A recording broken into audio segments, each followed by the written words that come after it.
That's some strange looking alfalfa.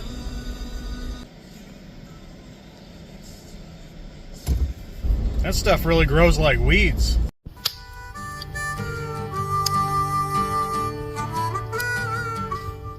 Alright, we're back at it again. Kinda, sorta. And this definitely isn't going to be your typical camping trip. I'm still at home. I had to get a few things done and maybe do a few needed upgrades to the truck.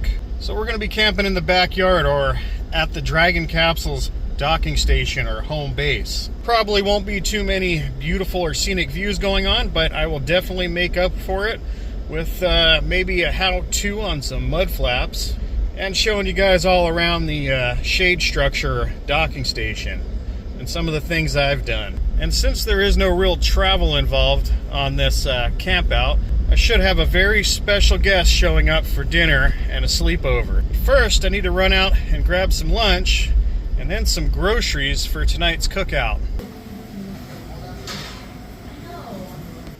And we've arrived at the docking station. No hard parking this trip.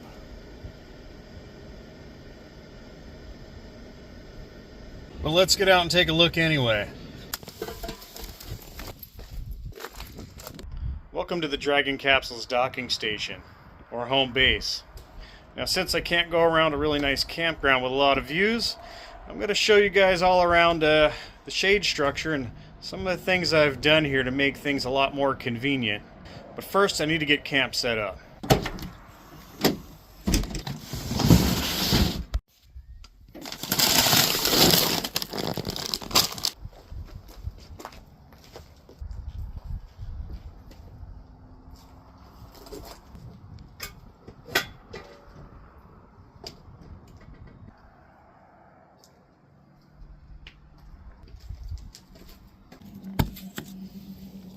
I'm telling you guys, I know they're a little pricey, but these things are absolutely awesome for hooking up.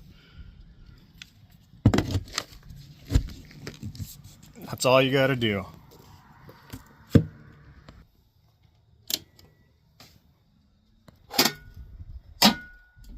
Can't forget my ammo can.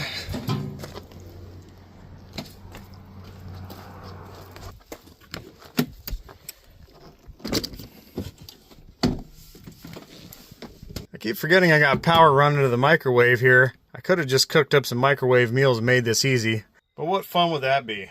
And since I have power, although I really don't need it, I'm going to run my air conditioning. It's always a good thing to give all your systems a little workout from time to time, especially the AC unit. That way it gets all those oils and things flowing around in the air conditioner, and it keeps all those seals from drying out, letting out the magical air conditioning gas in there.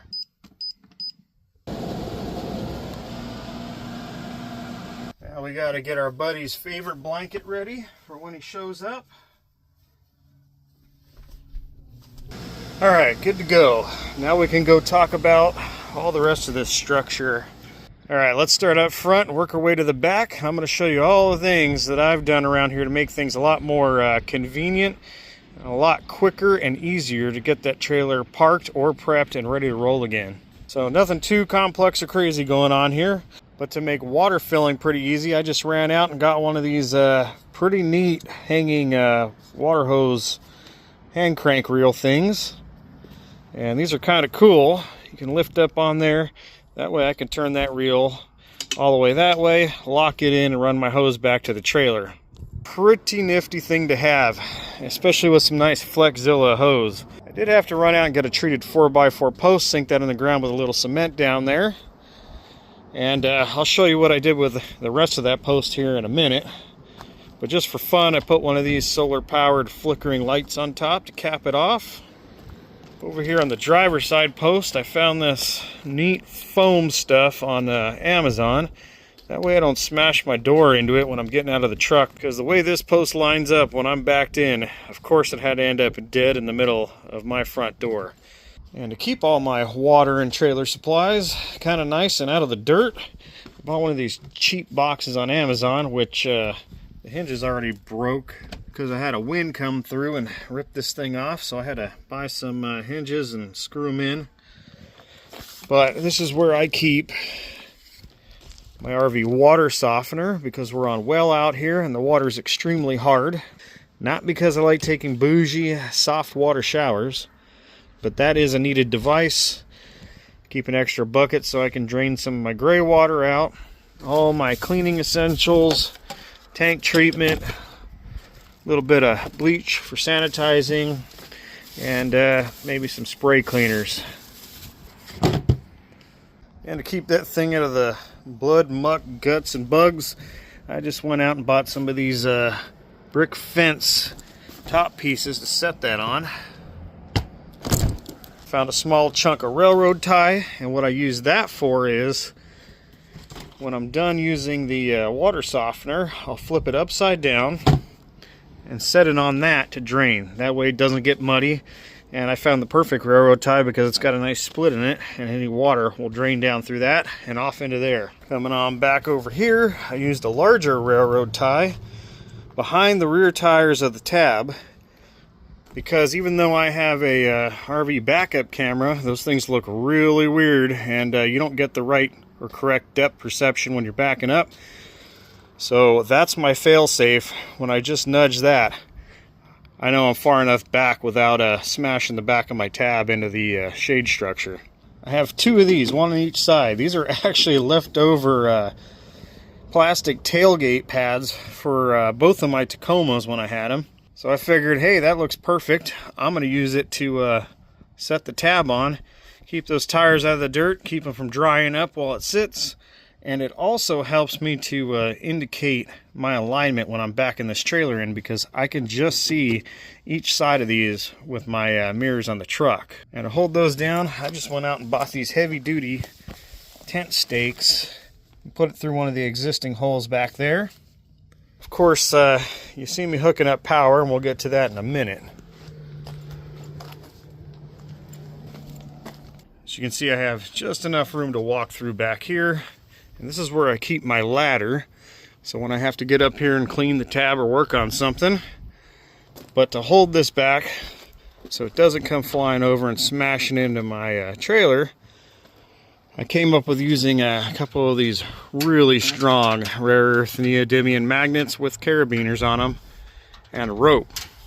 That way this don't go nowhere. And I'll tell you what, these are super strong magnets. So same thing down on this side, and while the trailer's parked here, I just use one of these square posts as a front chalk. And just for fun, I added a couple of these RV camper signs. That one's actually a legit one. And I have another little one over here. And the way I got this to stick was just some magnets, because that's actually kind of a tin. That other one's aluminum. And of course, for some extra humor and fun, I had to add the NASA Restricted Access Personnel Panel and a NASA Critical Space Item sticker right here. Oh, before I forget, I put one of these cool little thermometer hydrometers out here. So the weather report is saying it's 76 degrees at about 19% humidity right now. Okay, let's talk power here. I obviously had to go out and get a pressure-treated 4x4 post, cement that in. Then I went on Amazon and I ordered a legit camp-style RV 20, 30, and 50 amp box with breakers. Oh, look at that guy. You always got to watch that out here in the desert. And since I decided to run power out here, I figured, well, while I'm at it, I might as well just go all out and get the full setup just in case. You never know one day. So just like campsite, you got your regular 120, 110, 30 amp, and 50, and all the breakers right in here. Conveniently, we have power at the building right next door to here, so that helped out the process. I dug the hole, put everything up. All I had to do is have the actual electricians come in and run the wiring and breaker to the shop building next door. But that is the correct way to do things, especially if you want to try to run the air conditioner in this little trailer or the heater on electric and not use up gas while you're at home if you want to hang out in your trailer. And to make the area a little more useful, I ordered one of these Fever 30-foot extension cord reels and just hooked that into there. Ran this up here, used some carabiner magnets to run my cabling to keep it off the ground. And bought one of these really cool shop lights that has a magnet on the back. That way if I need any lighting around here, getting under stuff at night, or in the tongue box, I can use that. But speaking of lighting, I bought some of these pretty cheap security lights off of Amazon, and these are solar powered. They're pretty trick. I think they're 30 bucks a pair. And what I ended up doing was putting rare earth neodymium magnets on the back side of the mounts. That way it sticks right to my metal structure so I don't have to drill holes.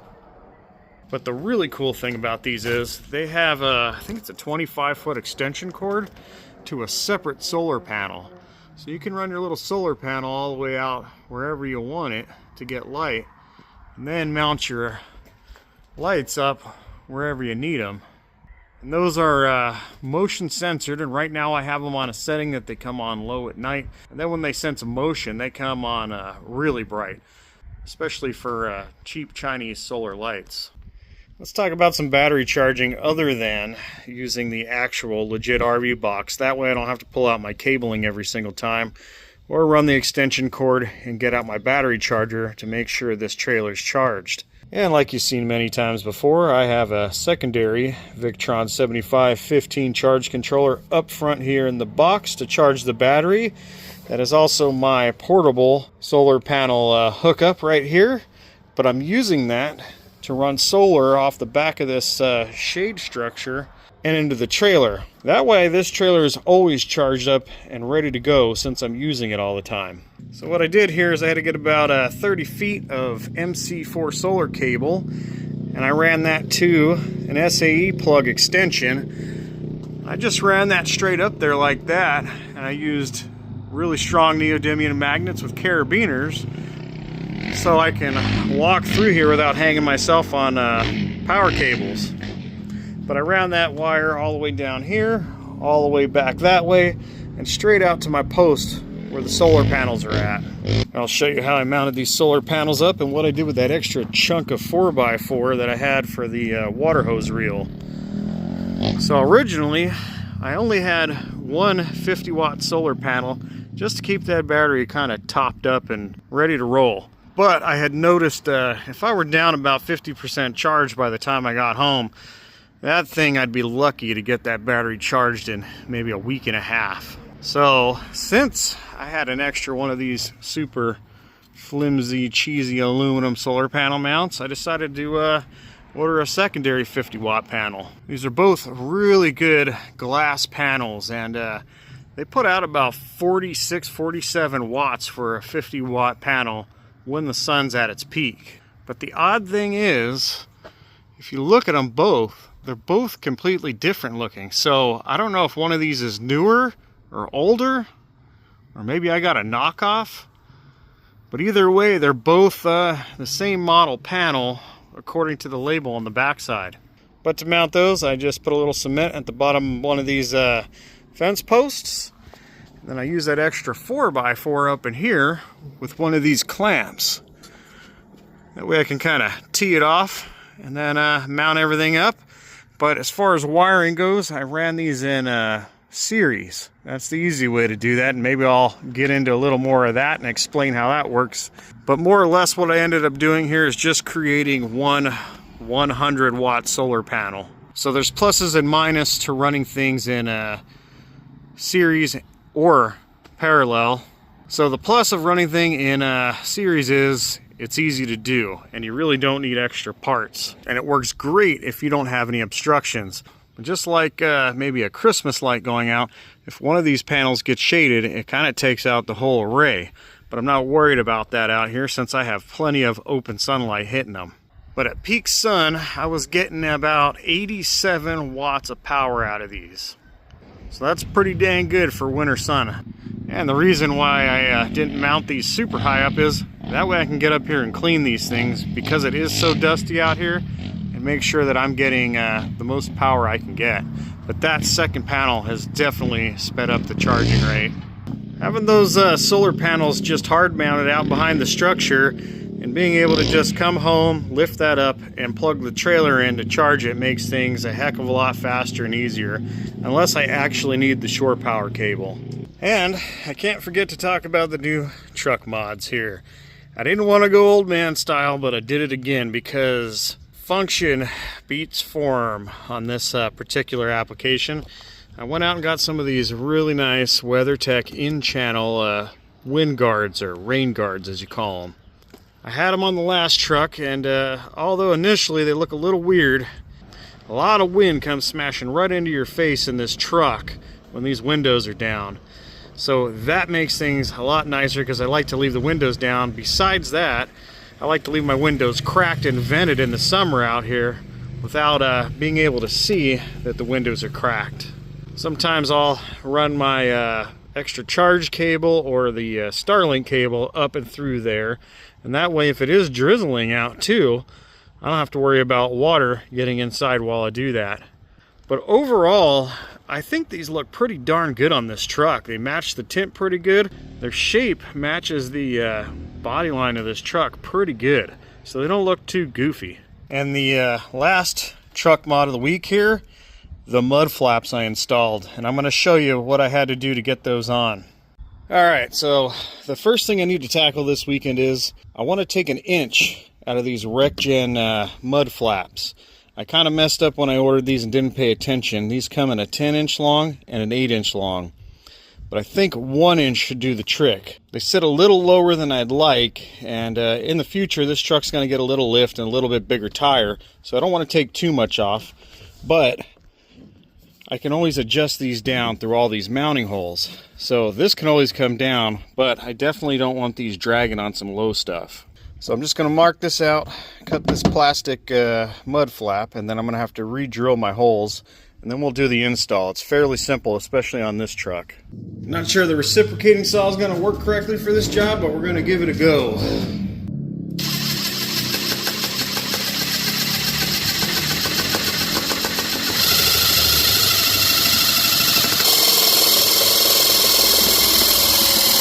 That definitely made quick work of that. Not too bad. Now I just got to get it through the rest of it. I thought that was going to be a lot more violent than it was using this thing. Pretty cool. Steady as she goes, nice and easy.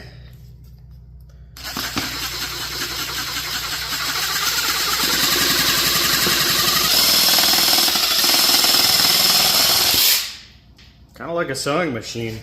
And by the way, I don't know if you can even find this Rockwell jaw horse anymore, but I'll tell you what, that thing is amazing.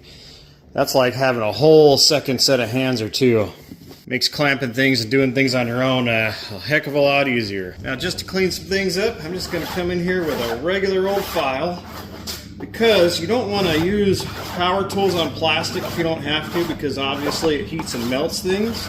I'm just going to level this out and take off some of the burring here. Now I just got to align my upper metal mud flap here and drill my 4 holes. So I'm just going to get my first hole started so I can get everything bolted together. Then I can line the whole thing up, drilling through it.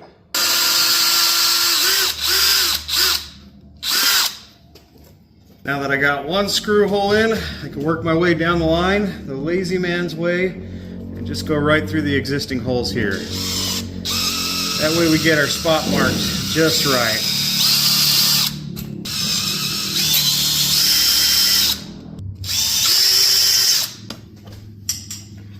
Take that back apart one more time, and now I'm going to drill out my other holes and we'll bolt it back together.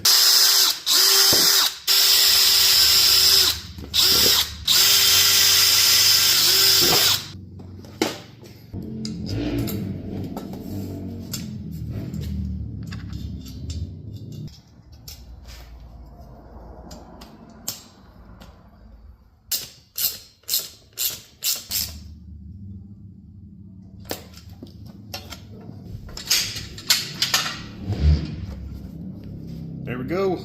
Alright, let me show you what they give you for hardware here. It's pretty simple to mount, and with the F-150 it worked out pretty good because there's already 2 existing holes back here. This hole I had to come through, and I have a little RC car body reamer. It's a really pointy long reamer. You just go like this, and I just had to poke through the plastic to get to that hole. And I'm using their supplied J body clip nuts so we can bolt the mud flap to the bottom there, so that worked out good. Then they give you this really neat drillless system here. If it works out good, that's going to be pretty cool. So it's just this thing, and it wedges over, and what happens is when you tighten down that mud flap, it sandwiches this all closed. It's nice to put a little rubber on the nice shiny side here. And by the way, I did have some clear protective paint film to put over this, but I may not need it, and it isn't here yet. But I'll keep an eye on it to see if I get any scuffing from these things rattling around. But basically what you do is you have almost infinite adjustability here with all these holes and stuff. Alright, here's the final product. Pretty easy peasy. You just got to keep adjusting and messing with these and get them in the right holes so you get everything lined up and where you want them. And as you can see, these provide a fairly decent amount of coverage. These are the wide version of these. And I did have these on the Tacoma, and I didn't think to pull them off of the Tacoma when I traded it in, because I could have used them about now for this instead of buying a whole new set. These things aren't the cheapest, but they are fairly well designed here. Pretty slick mounting setup, and of course, if you don't have any way to mount any of this stuff, you're probably going to have to drill holes somehow. But I really like that design because I am not a fan of mud flaps at all, especially when it comes to off-roading, because if you hit that, especially being stiff, you could bend some stuff up in here. But I'm mainly doing this just to protect the front end of the trailer from rocks and debris being slung back into its front end and paint job. Otherwise, I would never be rocking mud flaps. But for a mud flap, these definitely look pretty good. These aren't your typical snowbird special. And taking that inch off of those was probably a smart idea. I probably should have bought the 8-inch instead of the 10-inch length, but I can always lop another inch off if I want, and I can raise and lower those down if I need more coverage. And what I may end up doing one day is something the Aussie guys do for their mud flaps. When they really want to go out off-roading and crawling, they have a way to remove these. Most likely it's going to be some kind of a pin, and then you just put cotter pins on the back of these. That way you can pop these off and you get full clearance. Now these stiffer ones are better because they hold their shape in the wind, obviously, in the rain, mud, whatever. And if you do happen to reverse, they're not really floppy, so the likelihood of them getting stuck under your tire and being sucked in and bending everything up here in your fender well is a little bit more minimized. But being stiff, like I said, if I do hit something back here, hopefully this bends here and doesn't destroy my fender here. I definitely could have used those flaps on the last trip with all that rain and gunk. And of course, I'm going to leave a link to this company somewhere in the description box. The company is called RekGen, and you can look up your make, model, and specific sizing you need. These are more of the universal set, so check your measurements if you want to do something similar to this. Alright, time to get the dinner rolling. I have a very cool friend, once again, from the kindness of Senor Pescado, aka Mr. Fish. I was given this ammo can.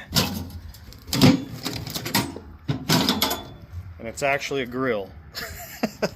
Pretty cool.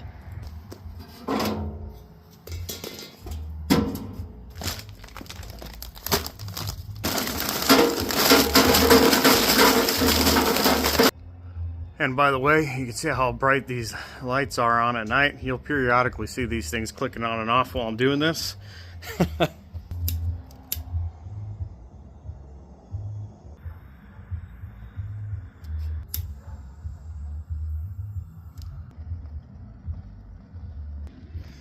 That ammo can's working pretty good. Check that out.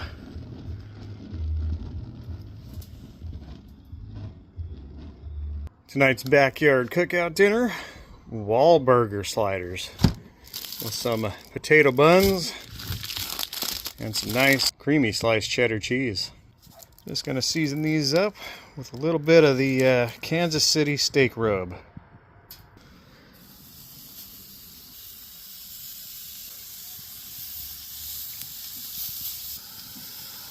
And a couple unseasoned burgers for our buddy. He should be showing up soon. He doesn't like a lot of spice. Time to cheese him up. All right, our Wahlburger sliders are done. I'll tell you what, that ammo can as a barbecue pit worked out pretty good. That is awesome. Now it's time to put these inside, save a couple for later, and wait for our little buddy to show up. Ladies and gentlemen, the General has arrived. This is General George Washington, my little buddy. Come on. You can eat those little burgers. Eat them up.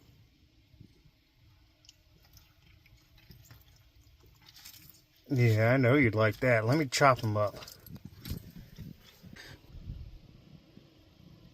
And that is also why you keep a lint roller in here, if you ever wondered.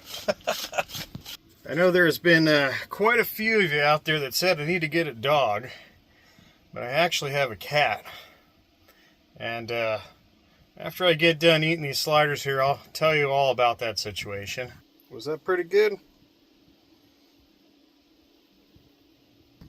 Well, he ate one. Took a few nibbles off the rest of the second one. That's pretty good for him, though. He's already had too many treats today. Isn't that right, little buddy? What are you doing, bud? You gonna lay down, my little old man?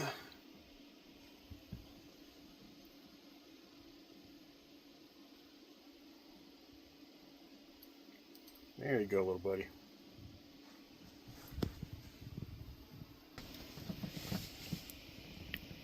You already going to sleep, bud?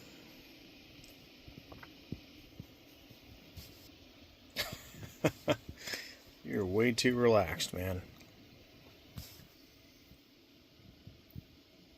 Alright, so I'm going to give you a little backstory on the General here and how he came to be. And ironically enough, this has to do with the trailer, because he showed up right around the time I first got the trailer. Just about 2.5 years ago, this little dude showed up in the yard. And for a little while there, I just thought he was another one of the ferals. Out in this area, we have a ton of feral cats that were left behind by the farmers when we used to have a lot of groves out here so they could chase and eat the rodents and snakes and whatnot. And sadly, some of those come from some a-holes that like to dump their animals out here in the country areas.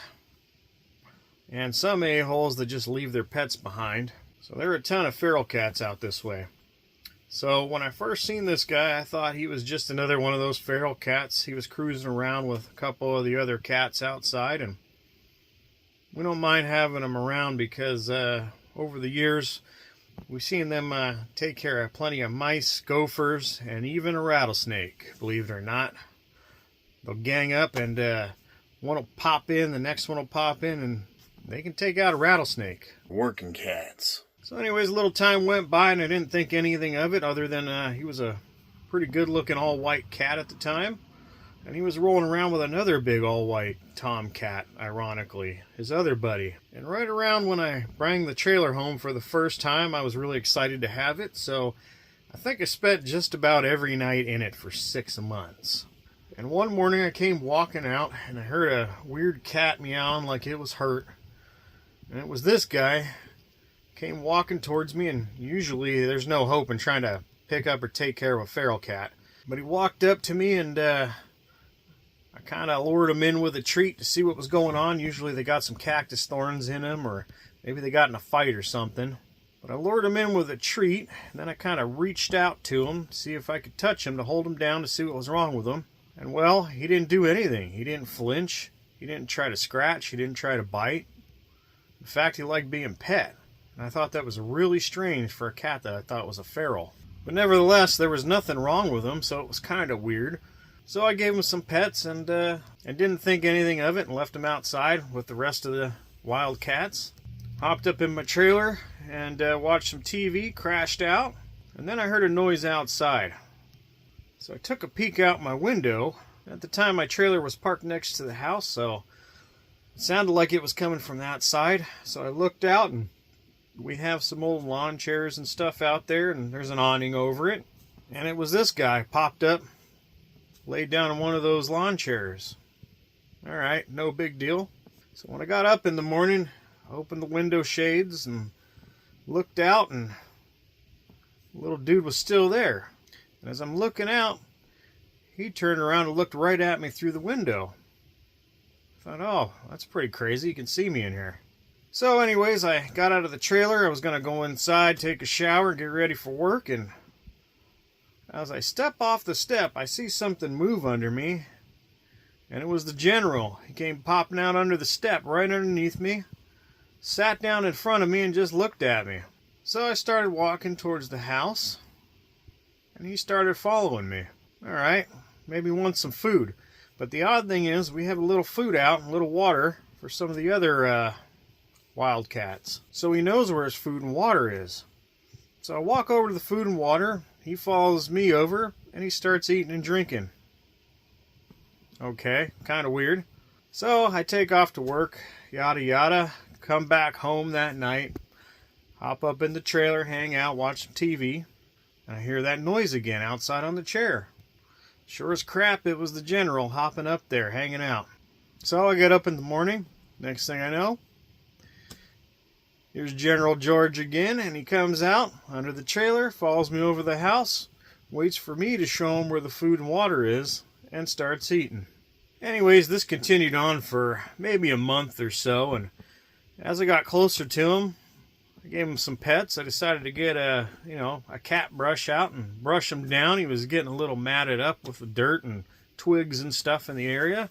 And the crazy thing is, I brushed this guy down. He didn't even flinch, man. Didn't try to fight me, scratch me, bite me, nothing. He just purred. So I figured, oh, that's pretty cool. We got kind of an outside pet hanging out. So this continued on for about another month or so. Then one morning, I hear a weird sound coming from the top of the roof of the trailer. Kind of a humming sound. I thought, what the heck is that? Is my roof fan taking a crap on me? So I get up to go up there and look at it. And it's the dude here sleeping on top of the trailer with his head hanging just on the edge looking down at me above the fan. I'm guessing maybe he was trying to get a little warmth coming out of the trailer. So anyways, I get out of the trailer, go around to the front of it, get up on the tongue boxes, and I can't figure out how he got up there. He didn't jump up on the trailer. I think somehow he got on the roof and hopped over to the trailer. Anyways, he comes walking up to the slope of the front of the tab, and he wants to get down. So he's standing right about on the solar panel, and I reach up to grab him, and he starts sliding. So I'm pulling him down, and as he's sliding, finally his claws come out. Not his front claws into me, just his back claws to slow him down. So if you ever notice up on my solar panel, there's 2 spots with 3 little holes in that protective film. That was from this little dude. But I don't blame him. That was actually my fault for pulling him down that way. But either way, now every time I'm on a trip and I look up and I see those little marks on the roof, I remember this little guy.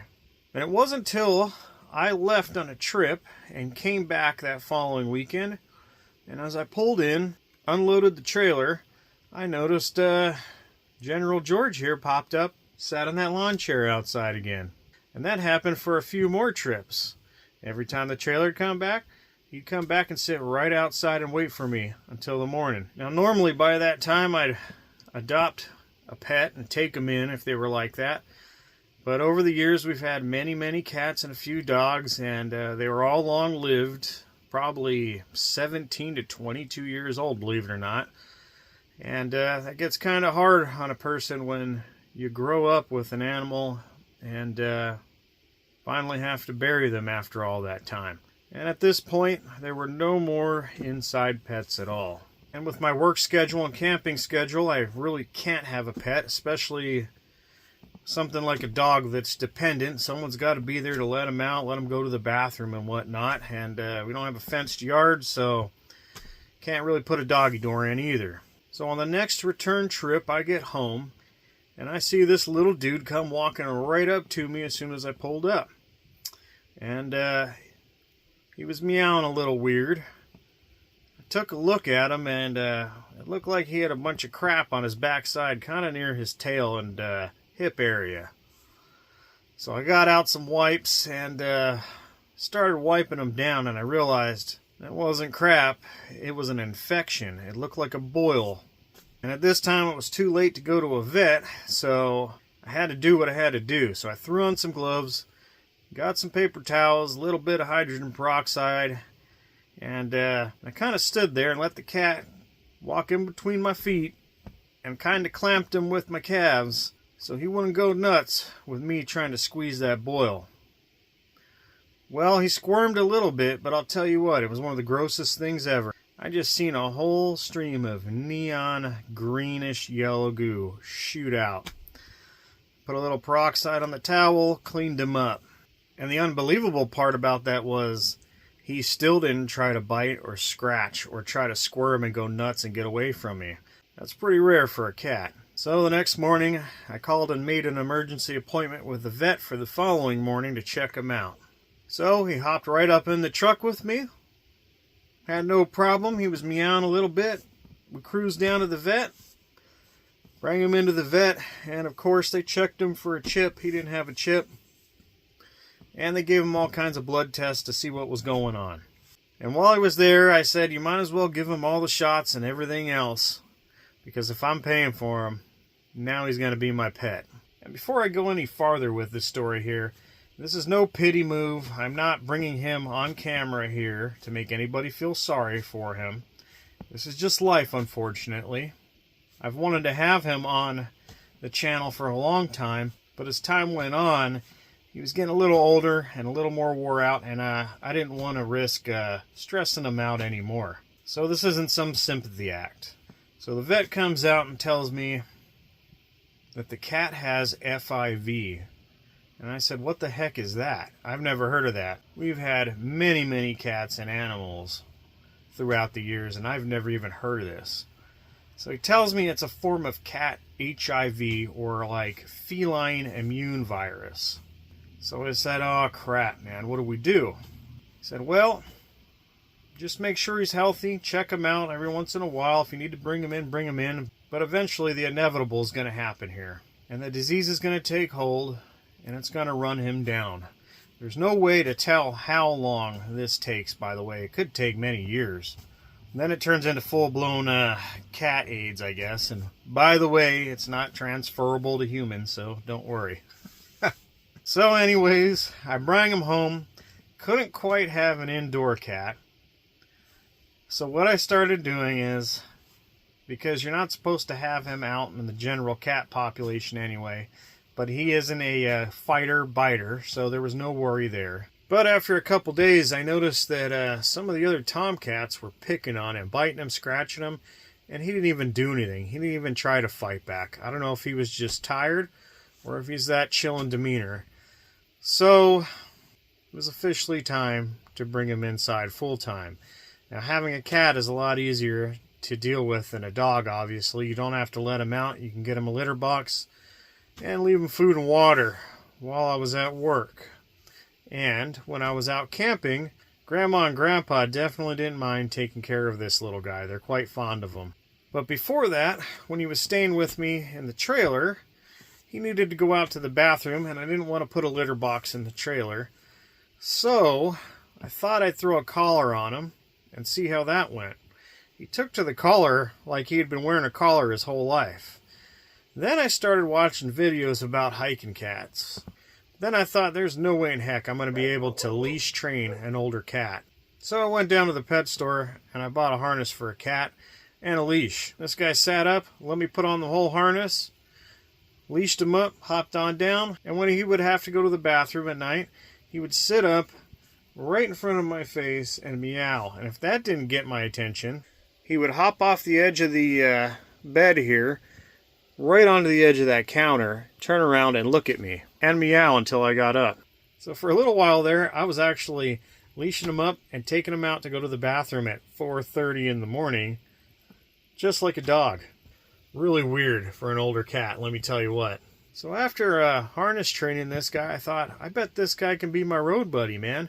But as time went on, I could tell his sickness was starting to take hold of him a little bit, and I didn't want to stress him out or risk it by taking him to new areas and potentially messing up his immune system. So ever since, my little buddy here Sticks to me like a shadow. Sleeps with me just about every night. And he likes his little bed here. But usually if I'm laying back, he'll just come up in here and curl up and hang out.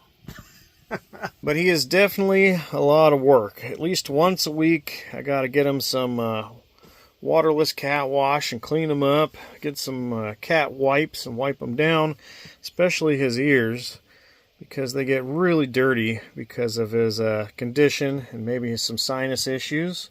The last time I had him at the vet was about 6 months ago because he had a little sinus infection. And I'll tell you what, for giving a cat medicine, this guy is one of the easiest. You just gotta kind of lean him back and put the little syringe in his mouth and squirt the medicine in, and he has no problem, especially when he gets a treat afterwards. But in those last 6 months, he's definitely lost quite a bit of weight.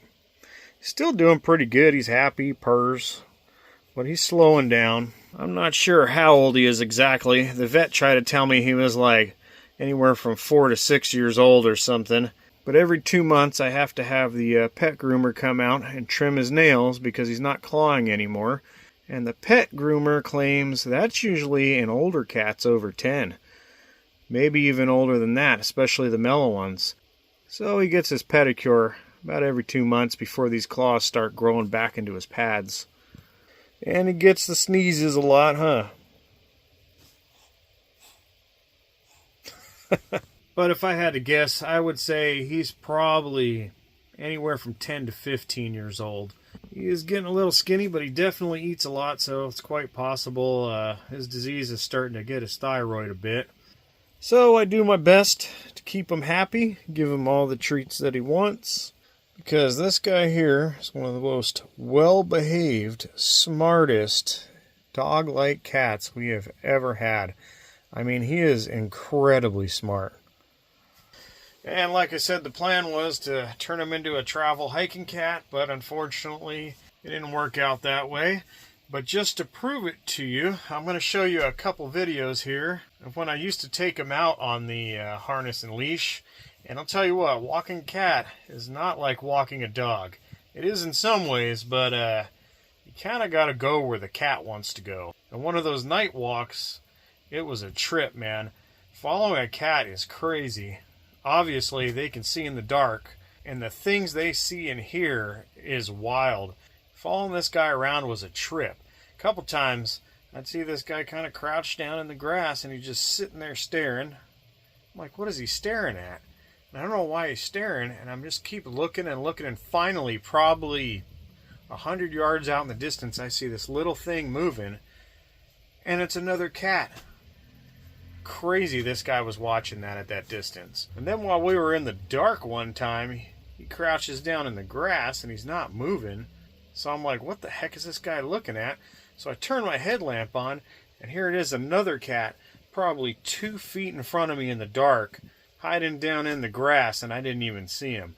What a trip, man. And for those that don't know, if you get a cat collar, you need to get a cat-specific collar. It needs to be a breakaway, because cats can slink and slunk through things, and you don't want the collar getting caught on anything and choking them. I found these Rogz collars, and I'll tell you what, these are pretty cool. They have all kinds of custom designs. This one's reflective. And the neat thing with it for being a breakaway is, if you see this little red slider, you can set the force it takes for this collar to break apart. Up here would probably be the lightest, down here is the strongest, depending on the age and weight of the cat. That way the collar doesn't break off on little stuff and you lose it, and it still breaks away and doesn't choke the cat. And as far as this little device goes, this is a little radio tracker. This thing is pretty neat. I put that on him in the early days just in case he got out and I couldn't find him. Now this radio tracker I think only goes up to like 500 feet. And I was okay with that because this guy doesn't move too fast or go too far when he did. But the neat thing about the radio tracker is, especially having a cat, you can still pick up that frequency when they're down and under something. Or if you use like a AirTag or one of those other ones, you have to pay for a subscription or service to. It relies on GPS. And this one comes with a neat little remote, and ironically enough, it is named the Tabcat. So what you do is hold a button on the side, turn it on, And there's 4 different buttons here. You can program like 4 different collars. And I don't have the clear casing on, but usually you'll see a light light up and blink. It'll also make a sound indicating to your animal, cat, dog, whatever, that maybe it's time to come home when it hears that, if you train them. So check this out. It's kind of fun. Then you press the collar you want, and this works kind of like a metal detector or radar.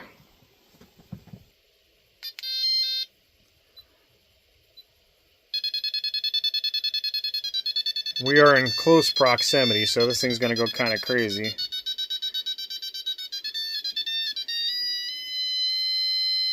And there you go. Pretty neat. This thing's been pretty helpful even in the house. But you can hear and see the collar beeping. So that system's pretty cheap and affordable. If you're going to run one of those GPS tag things, you might as well get one of these too that has the radio frequency. That way if the GPS one doesn't work, the radio frequency version will always work as long as you can get in close enough range. Now, since I don't plan on taking them out for a walk anymore, I don't have the actual harness, but I'm going to show you the leash I use. And what I did here is I use one of these stretchy things because, you know, cats like to jump on things and take off. And this one that comes out like a fishing reel. That way there's plenty of slack in here. If a cat were to jump up on something and over something or just take off, and if you push the button, you can hold that line still. But for right now, it is getting kind of late, so the General and I are just going to throw on some TV, maybe check out a movie, and call it a night. And while we're sleeping, I'll throw in a couple of videos of when I used to take this dude out for a walk. See you in the AM, everyone.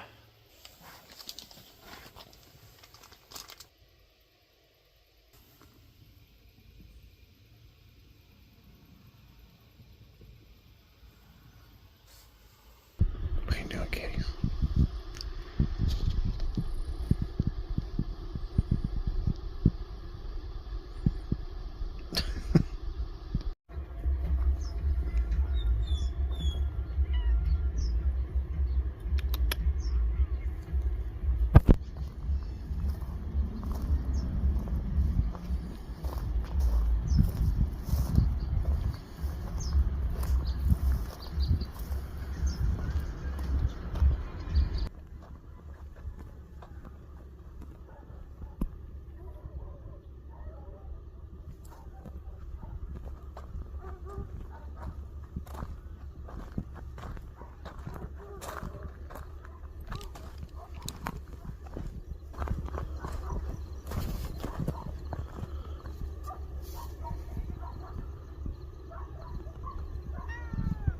No.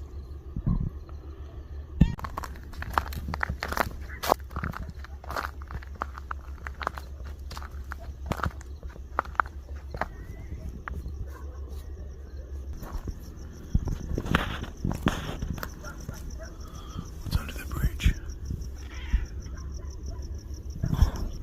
Nope. Time to go back now, bud.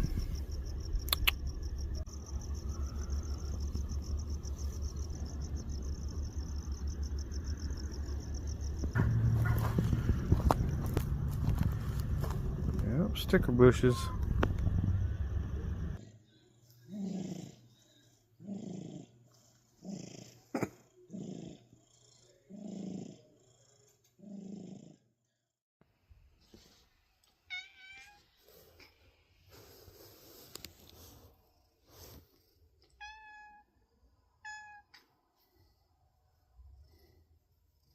What are you doing, bud?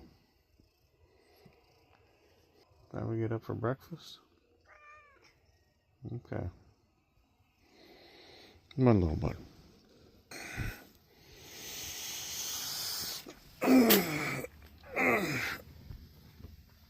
Come on.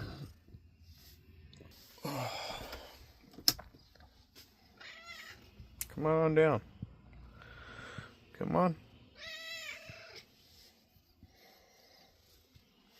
Come on.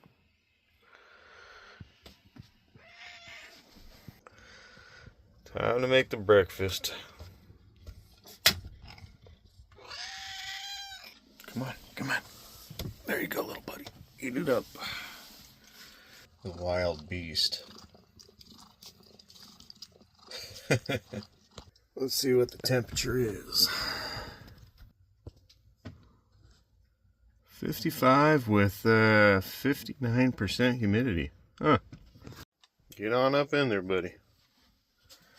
Telling you, super smart cat. Even though the litter box is close, he's not used to this area. He hasn't been out here for at least a year. And when I first brought him in the house, he knew exactly how to use a litter box. Let's give him one of the delectables since he's a good boy. This is like crack for cats. Oh, hang on.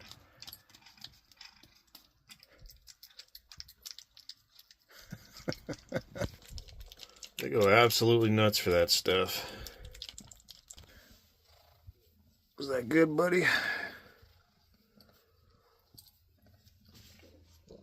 We got some stuff on your nose. Come on up.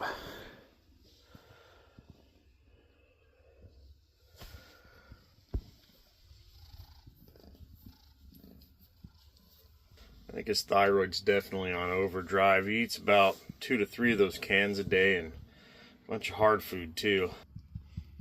What are you doing, bud? Come on. You want to lay down again? Lay down and relax a little bit.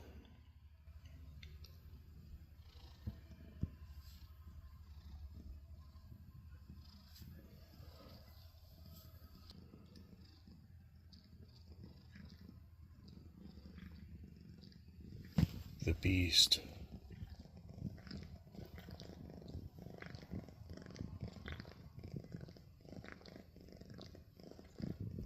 And how this guy got his name was, well, obviously for his white coat, like George Washington's hair, and for the fact that he looked very majestic, stoic, and at the time, slightly beat up like he'd gone through the war.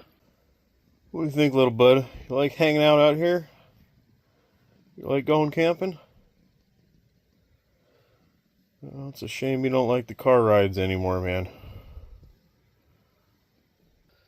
have been many times I wanted to bring this little guy with me on many of these trips, but unfortunately I couldn't. But I would have sure loved to. That would have been pretty cool. But he has a pretty cush life living at home, getting taken care of by me, and when I'm not here, Grandma and Grandpa.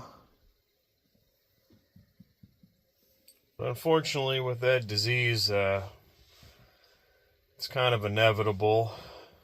But if I didn't happen to intervene that day when I found that infection on his backside, he probably wouldn't have made it the last 2 years. Especially because we live next to a very busy road, and he liked to go across that road many times a night to go looking for some female friends, if you know what I mean. Kind of a shame you didn't show up a little earlier, bud. But at least you're not outside. But he's doing all right, generally. He keeps himself clean. He's eating really good. And he's still using the bathroom very well. And most importantly, he's happy and he purrs a lot. Fortunately, there's not a whole lot they can do or I can do other than make sure he's living a good life and he's not in any kind of pain. But I think he's creeping up on his final time to take his last nap, unfortunately. But until then, the little dude is going to get whatever he wants. Oh, little bud.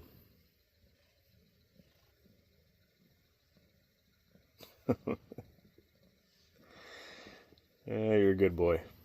And I know it's kind of a sad situation, but it is what it is, and that's life, unfortunately. What are you doing?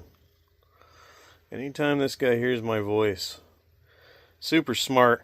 And I don't know if you heard a strange meowing. He definitely knows how to get what he wants. That's how he got help at first, with that really sad meow. And then once he's eaten in that, he meows pretty normal, especially when there's some good food being cooked. Pretty strange. I've never had a cat that meowed like that. And this guy almost has his own language, and he only meows back when he's talking to me. So I know this wasn't a very exciting camping trip per se, but before too much time passed here, I wanted to have this guy come and hang out, have him on the channel, and at least kind of have a pretend camping trip. Although he has camped out here with me in the Tab many a times before, but it's been at least a year. Isn't that right, little bud?